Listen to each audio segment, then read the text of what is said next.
Hello, xin chào tất cả các bạn đã quay trở lại với kênh của Văn Hóng Vlog. Và mình là Văn Hóng Lazada. Ở đợt trước thì mình có làm một cái video chia sẻ về chúng ta đã thử thí nghiệm dùng cái nước này. Đây chính là cái nước Vim để chúng ta tẩy những cái ốp silicone điện thoại. Và kết quả thì đây, có một cái ốp mà mình có mấy cái cơ. Đây mình tẩy có như hai cái này. Kết quả thì các bạn xem trong video cũ ở đây thì các bạn sẽ thấy đây chính là những cái ốp mà mình tẩy như này. Ngày hôm nay thì chúng ta sẽ tiếp tục, mình sẽ thử từ một cái chất khác để tẩy cái ốp này và hãy xem kết quả nó như thế nào.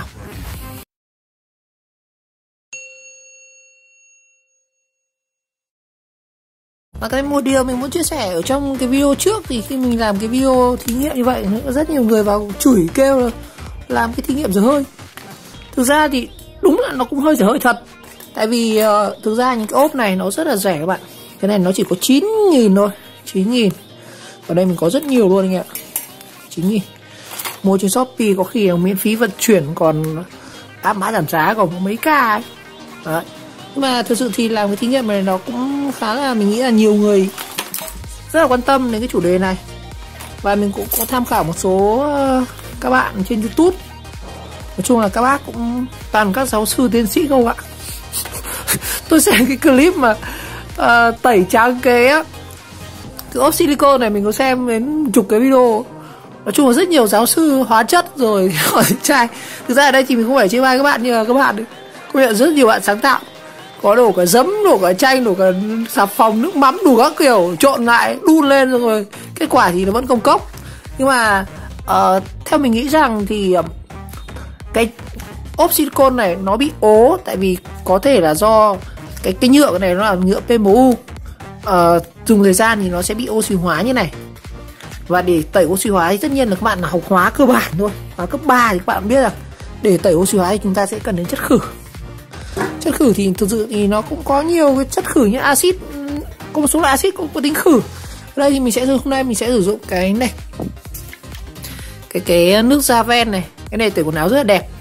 Nhưng mà ngày hôm nay thì mình sẽ có một thí nghiệm, mình sẽ tăng cái thời gian để cho nó cái phản ứng hóa nó diễn ra được nhiều hơn. Cái này mình sẽ ngâm khoảng 1 ngày. Đó, hôm nay thì chúng ta sẽ thử nghiệm 1 ngày nhá. Ok. Ở đây có một cái lọ nữa này.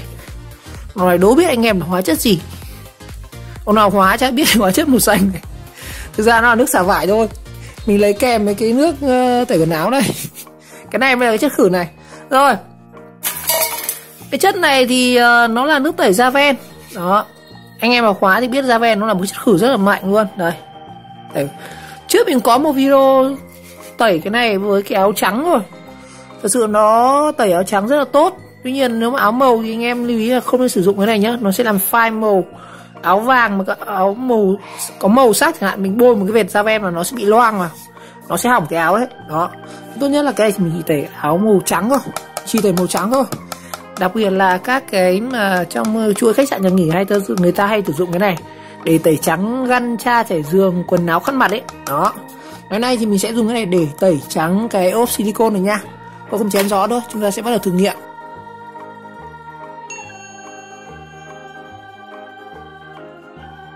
Rồi, và giống như lần trước thì mình sẽ sử dụng cái hộp sắt này. Đây, cái này nó để chống nhựa nó sợ phai màu. Đây mình sẽ tẩy vẫn cái ốp này. Đây, trong này nó còn mấy cái ốp này các bạn. Nhiều ốp lắm. Đó, đống ốp luôn. Mình sẽ tẩy cái ốp này và ốp này. Mình sẽ tẩy 3 cái này nha. Khai chỉ làm một cái này thôi. Đây, tẩy một cái này trước các bạn. Tẩy một cái thôi nhá. Đây, tẩy cái ốp này. Rồi. Và để giống như là để đảm bảo an toàn các bạn, sử dụng thí nghiệm này các bạn nhớ dùng cho mình cái găng tay này nhá. Mà trước hết mình sẽ phải tẩy rửa qua cái này một chút vậy để cho hết cái bụi đi. Mình sẽ vệ sinh qua nhá.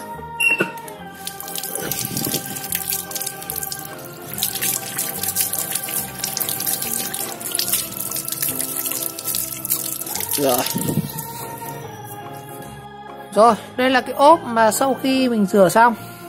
Đây các bạn sẽ thấy nó vẫn có cái viền vàng này. Rồi, mình sẽ sử dụng cái dung dịch Javel này. Thường để tẩy quần áo thì các bạn sẽ phải pha loãng cái dung dịch Javel này từ 4 đến 5 nắp. Đây, không đổ trực tiếp vào quần áo. Đó. Không sử dụng với vật liệu bằng nhôm nha các bạn. Rồi. Cái này không biết có được không nhỉ? Chết rồi các bạn. Đây là cái này nhôm, không biết có là sao không. Tôi cứ thử tẩy bằng nhôm xem như nào nhá. Tại vì cái thành phần này của nó này, nó có là sodium hydroxide, sodium hydroxide. Cái này thì tẩy sứ rất là ngon luôn, nhưng mà cái PPU này thì mình cũng không biết là nó có phản ứng được không. Đây này. Cái này nó sẽ có hai tác dụng này. Mình có thể tẩy quần áo này, tẩy đồ dùng gia đình này, tẩy những cái vật liệu bằng sứ này. Đó. Thôi đổ vào luôn, cho con tay vào đấy nha.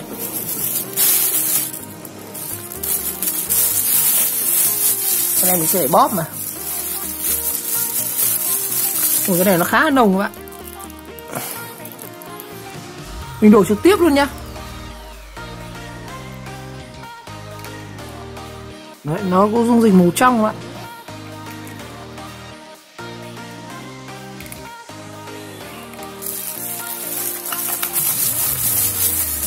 Đó. Đây là cái dung dịch nước Javel này.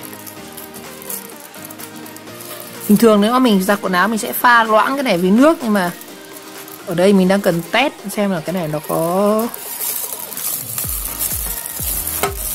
Nên mình sẽ ngâm thẳng luôn vào các bạn.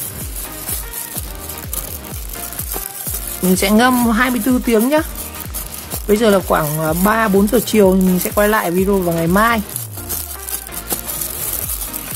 Tẩy cái thấy nó trắng trắng rồi mọi. Hơi ảo nhỉ. Tôi vừa vào tôi đã thấy hơi trắng rồi. Thường với quần áo thì chúng ta sẽ ngâm trong vòng 15 đến 20 phút. Sau đó các bạn sẽ rửa sạch bằng nước. Cái này mình chơi hẳn ngâm qua đêm luôn. Sợ sáng mai có khi nó bốc hơi luôn cả cái nhựa này. Mùi nó khá là nồng ạ.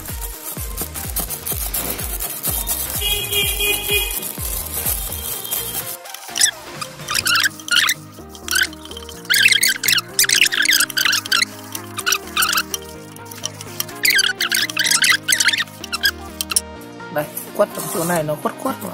Đậy nắp vào. Mai chúng ta sẽ quay lại.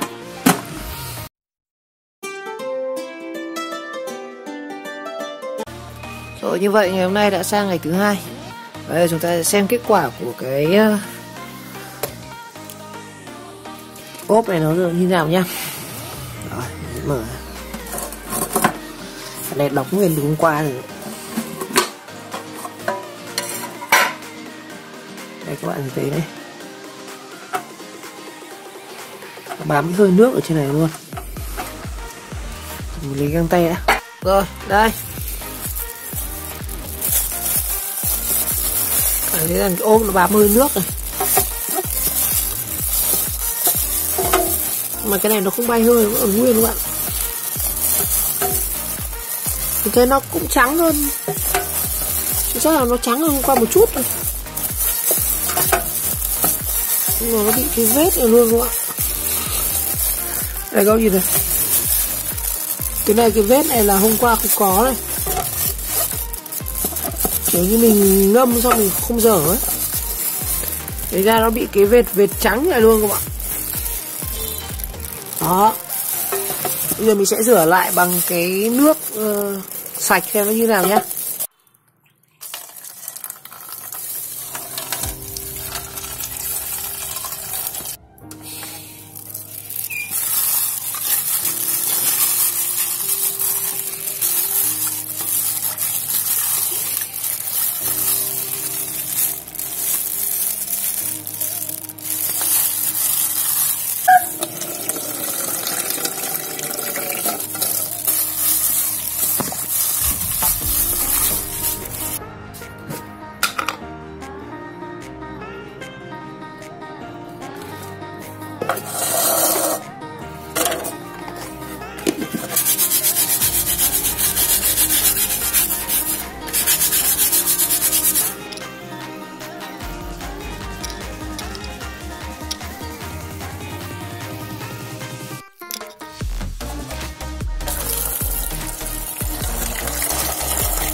Rồi, đây chính là kết quả sau khi mình tẩy bằng cái nước tẩy da ven này.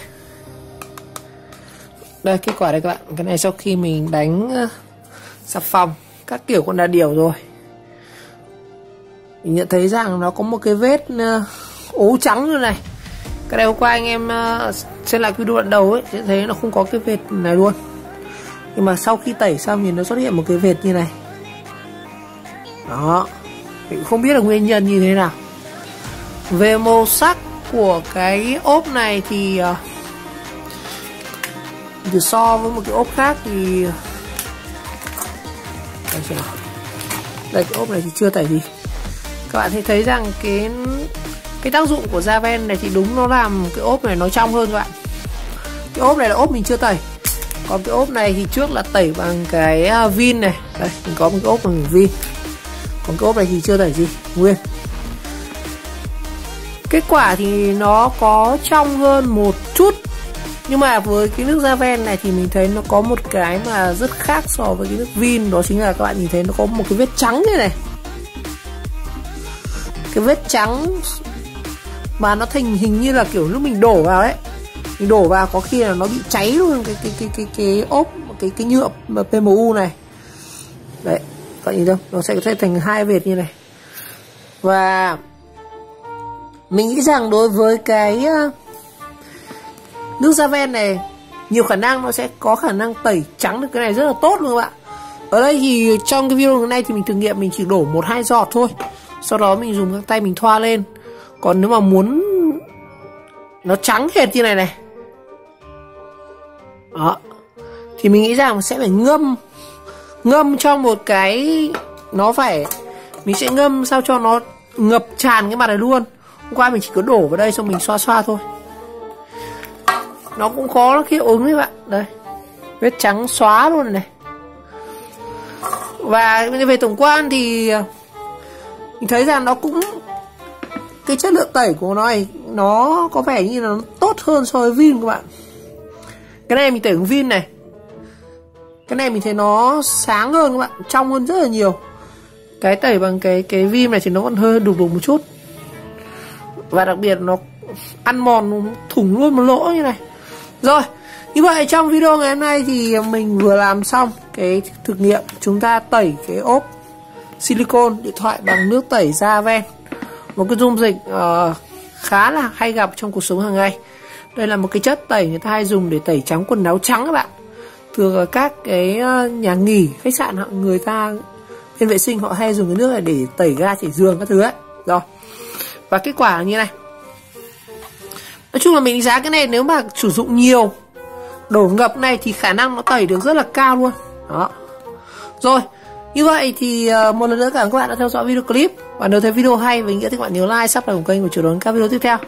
Hoặc là có ý kiến gì muốn tẩy với cái chất nào thì hãy để lại phần comment bên dưới video. Có lẽ tập sau mình sẽ thử tẩy bằng baking soda này. Ok, xin chào và gặp lại trong các tập tiếp theo.